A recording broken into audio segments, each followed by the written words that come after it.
Les amis, j'espère que vous allez bien. Aujourd'hui, on se retrouve pour parler d'AutoShift, le nouvel autotune d'Ableton. Mais juste avant, j'aimerais vous remercier pour les 3000 abonnés, c'est génial. Merci beaucoup pour votre soutien, ça représente énormément pour la chaîne et pour moi. Merci encore 1000 fois, enfin 3000 fois plutôt. Dans cette vidéo, on va voir comment AutoShift fonctionne sur une piste vocale, mais on va aussi le tester sur autre chose que des voix. Et au passage, j'aimerais clarifier rapidement quelque chose, et je sais déjà que ça va faire débat dans les commentaires, mais tant pis. Un autotune, c'est pas un correcteur de pitch. Enfin, si, mais non. En fait, un autotune, c'est fait pour corriger automatiquement le pitch, ok, mais de façon visible, enfin audible, bref, tu m'as compris. Même si on peut atténuer son effet, ça sonnera pas vraiment naturel, surtout si la correction est forte, c'est-à-dire surtout si tu chantes faux. D'ailleurs, certains artistes chantent volontairement faux pour déclencher un max l'autotune, et c'est même devenu pour certains leur marque de fabrique, comme T-Pain, Travis Scott, etc. Et c'est aussi une particularité de certains styles, comme le hip-hop, la trap ou le DM. Alors que le correcteur de pitch travaille dans l'ombre, la correction se fait manuellement, et on n'est pas censé l'entendre, en fait, parce que la correction doit être minime, vu qu'à la base, ici, t'es censé chanter juste. Bref, passons tout de suite à ce pourquoi vous avez cliqué. Dans la première fenêtre d'AutoShift, on peut modifier quelques paramètres de base comme la gamme, le shift, etc. On peut aussi activer ou désactiver des notes comme ceci sur le clavier, mais surtout on peut ajuster la force et la vitesse de correction. Et c'est ce smooth qui nous intéresse parce que quand je le mets à 0, le changement de note sera brusque et on aura un effet d'escalier et c'est exactement ce que je veux. On va aussi ajouter un petit peu de vibrato ici et s'assurer que le mode natural est activé. Son job à ce bouton, vous l'aurez deviné, c'est de rendre le vibrato plus naturel en variant sa vitesse. Et pour le bien de tous, c'est pas moi qui vais chanter, on va se contenter plutôt d'un sample libre de droit trouvé sur le net et je vais le passer en la mineur.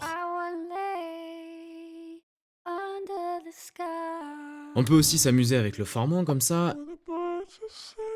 Et la raison pour laquelle on entend l'autotune alors que la voix chante juste, c'est parce qu'elle n'est pas censée être dans cette gamme et du coup elle devient fausse. À la base, le sample est en la majeur et ici je le force en la mineur, donc l'autotune repitch pas mal de notes. J'aimerais aussi vous montrer différentes façons de créer des suites d'accords avec une voix, des voice chords comme disent les américains. Pour faire ça, j'ai découpé mon sample en plusieurs parties et j'ai changé le pitch des parties pour créer une suite d'accords basique.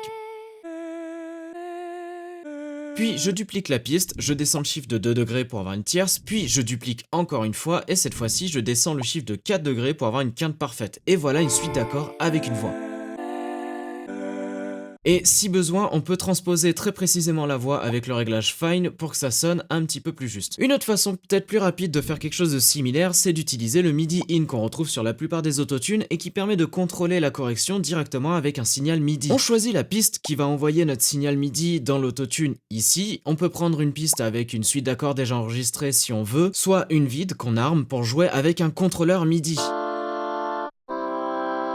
Ah oui, au fait, j'ai complètement craqué pour le move d'Ableton et pour être franc avec vous, ça fait des semaines que je me régale avec. Je vous prépare une vidéo dessus, abonnez-vous pour pas la rater. Ce petit truc est une vraie pépite. Bref, initialement le sample est pas très intéressant donc je vais le pitcher avec la suite d'accords, mais avant ça, il faut faire attention à ce que l'autotune soit en poly ici et qui ait au minimum 4 voix, ce qui nous permet en fait de jouer des accords en triade ou en septième. D'ailleurs, le mode MIDI in a une fenêtre centrale complètement différente dans laquelle on a une vue du clavier et des notes jouées. On peut aussi contrôler l'attaque et le release de l'enveloppe que l'on voit ici. Et en dessous, on a de quoi moduler le pitch, le formant, etc. en fonction de plein de sources différentes dispo dans les menus au-dessus. Bon, tout ça c'est cool, mais on n'est pas obligé d'utiliser AutoShift sur une voix. On peut aussi l'utiliser sur un son de synthé ou un plugin pour avoir un effet plutôt original. Par exemple, ici, je l'utilise sur un preset de drift. Le son du synthé sans rien donne ça.